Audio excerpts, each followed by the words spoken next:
What? Oh my gosh, that would be another stimulus. This is 2 rounds of stimulus checks. The House won't leave until a stimulus bill gets passed and new details are out, which means I get to shave soon. Hey everyone, meet Kevin here. Multiple updates are hot off the press right now. Moments ago, I received new updates on what is specifically going to be in the next stimulus package directly from the Problem Solvers Caucus. I'm excited to share these with you. Right now, I'll give you some other updates as well, and I have a stock tip for you. This is going to be a big one to pay attention to because of something that was announced this morning, so stay tuned. I'm super excited. We predicted on this channel first that we would see some form of a compromise bill. You can look at the history on my channel. I've been talking about this for a while, and I said it would come from the House, and folks, here it is, and you heard it here first.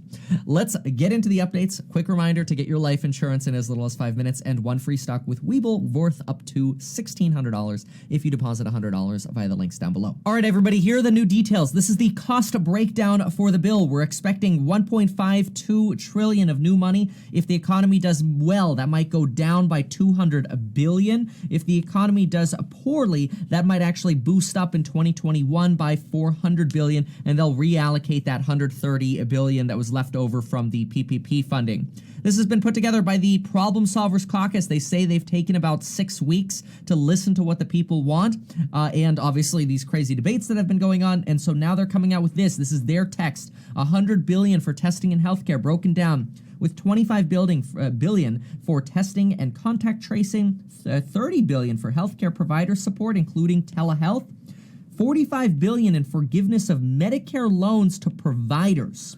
On direct stimulus, we have a 15% plus up through March 2021 for women, infant, and children food bonuses. We've got 15% as a plus up for the SNAP program, which is the food stamp program. Do not be ashamed. I highly recommend you go for all of these programs that you're eligible for. Remember that children who are 18 or younger can still get free food through the end of the year. That information is down in the description below. Here we go, folks. $1,200 direct stimulus checks, $500 per child, plus dependent adults, retroactive. This is potentially a big indicator that we might see retroactive checks going to the individuals who missed out on dependent stimulus checks the first time. So there might be an additional $500 in extra checks for dependent adults. This would mean that dependent adults might get $1,000. It's $500 now. And then dependent adults receiving either their retroactive pay or only $500. I'm not sure about that. The fact that they put retroactive here is a little confusing. See, right now it just says $1,200 stimulus checks plus $500 per child and retroactive $500 checks. So it might only be a one-time $500 check. Obviously, we will need clarity on that. But this is very interesting the way they worded this. Because if it was just $500 once, it would have just been $500 per child plus dependent adults. Not sure why they said retroactive. We'll have to pay attention to that. Rental assistance for the most needy and other rent stabilization programs, and an eviction ban through January 2021.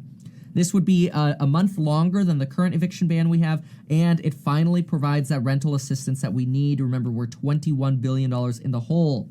Student loan forbearance through December 31st. We kind of have that already, but that's all right. On unemployment, we've got $120 billion for $450 per week for 8 weeks of unemployment, plus 5 weeks thereafter, a $600 per week follow-up, but not to exceed 100% of your prior wages. So there's that limitation here. It looks like this would start around mid-October, and that's probably because they expect to pass this bill sometime around October 1st, maybe even September 30th, so somewhere around this time, which means we might see those stimulus checks somewhere around October 10th, October 7th, October 15th. We'll have to pay attention to this. Small business and nonprofits. Here's some more details on the PPP. We've got $240 billion in PPP money, a second loan, flexible use, full transparency, simplified forgiveness. It says prioritized for businesses in distress, but it does not say only businesses in distress. So that's a change, because previously we saw there was a restriction that you might have to have your income be 35% lower compared to the same quarter as last year. We don't see that restriction right now, so we'll put a line through that. $95 billion in new money, community banks, mid-sized banks. Oh, look at this. Oh my gosh, $50 billion for the EIDL. Oh my gosh, we might see the grants again, the $1,000 per employee. And fixing the Main Street lending program. Folks, that's huge. That's actually huge for a company like Dave & Buster's. That's not the, I made a Dave & Buster's video a few days ago. You could watch that. But that's not the stock tip I wanted to give you. That's actually really interesting. $50 billion for targeted employee retention credits. Good. That's good for employers. Schools and children. Oh, they're actually bumping it to $145 billion. First account of this was about $130 billion. So schools and childcare, we've got $15 billion for childcare providers, $10 billion for provider relief, $5 billion for childcare grants, $100 billion for K through 12, whether it's virtual, hybrid, or in person. Remember, the prior bills required that money would only be dispersed if schools actually reopened. $30 billion for colleges. What do we have here? State and local aid, $500 billion. We've got $130 going to past state and local COVID expenses, $130 billion going to future COVID expenses, $120 for documented local general revenue budget shortfalls. So this is going to get tagged as being a bailout for blue states. $250 billion in new money for general revenue shortfalls. Yes, same thing over here, right? This is the blue state and city bailout section here. So you're going to see some pressure on that. $400 million in election aid, and this is going to be for staffing, polling locations, PPE, communication for voting. Very interesting. When, where, how to vote. Okay. What else do we have here? Agriculture. We've got $25 billion for ag, $15 billion for the post office, $12 billion for broadband in underserved areas, so internet in underserved areas. Modified statutes to allow extension of census, allowing the extension of the census, okay.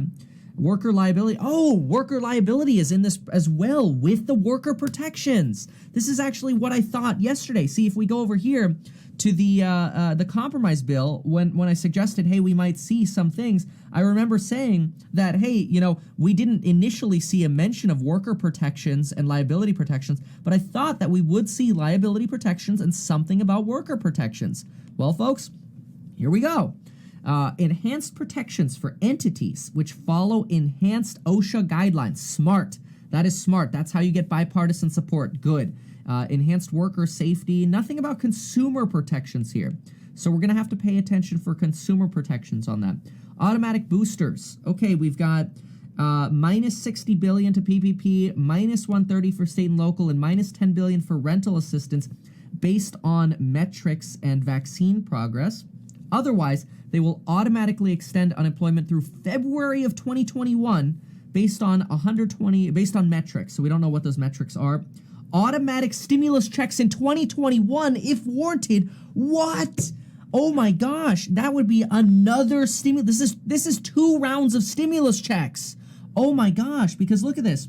On the support for families, we have $1,200 stimulus checks would be provided. And that's over here. That's part of this $316 billion they already have. Yeah, this would be a second stimulus check. Oh my gosh, this is incredible. This is a really good compromise bill. I am shocked.